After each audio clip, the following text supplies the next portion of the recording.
আজকে চলে গেলাম আমরা যে আমাদের এলাকা থেকে যে কুখ্যাত খেলোয়াড় ছিল এদেরকে খেলা থেকে সাসপেন্ড করা হয়েছে। আমি আবার নিজ হাতে এদেরকে খেলায় ফিরাতে চাই, তাই নিয়ে গেলাম খেলাঘরের প্রোপাইটারের কাছে। ভাই বললো, ভাই ভালো আছেন? আমি বললাম হ্যাঁ। বললো যে ভাই গুড, ভিডিও চালিয়ে যান। ওরা বললে আমাদের জকাস দিতে হবে, তাহলে আমরা নতুন করে খেলবো। কি করব, নিজ হাতে ওদের জন্য জকাস কিনতে নিয়ে গেলাম। ওদের জকাস কিনতে আমার প্রায় 1.5 কোটি টাকা খরচ হয়েছে। তারপরও ওরা আগামী ভবিষ্যৎ হয়ে উঠুক, এটাই আমি চাই। জকাস লাগবে এদের খেলার জন্য। এসব কিন্তু কুখ্যাত খেলোয়াড়গুলা। এই জকাসকে ওই যে পিন করা হচ্ছে, তিনি হচ্ছেন বল রক্ষক, মানে এর দ্বারা যত গোল হয় সেই দেয়, কিন্তু এ হলো গোল রক্ষক।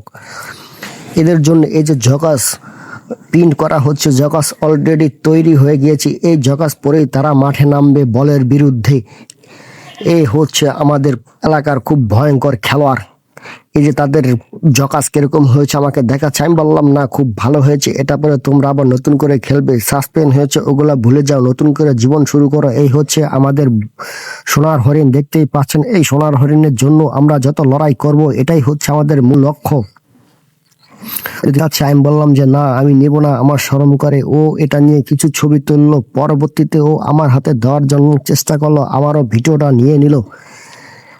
আমি শেষ পর্যায়ে এই সোনার হরিণকে নিয়ে নিলাম। আরো সোনার হরিণ দেখতে পাচ্ছেন আমার, এটাই সবচেয়ে বড় পছন্দ হয়েছে। এইটাই নিয়ে খেলাধুলা হবে। এই হচ্ছে সোনার হরিণ। সোনার হরিণটার পরে একটা আশীর্বাদ করা হলো, এটার জন্য যত লড়াই। পরে সোনার হরিণ নিয়ে শেষে এদেরকে কাবার ভেনে তোলে। এইসব কুখ্যাত খেলোয়াড়কে নিয়ে বাড়ি ফেরার চেষ্টা, এরা খুব হট্টগোল করলো।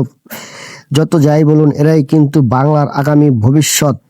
এদেরকে কাভার ভ্যানে করে রাত 9:30টার দিকে বাড়ি রওনা দেওয়ার চেষ্টা, তখনই আমাদের চাক্কা লিক হয়ে যায়। এরা নতুন করে সুযোগ পেয়ে এরা খুব খুশি।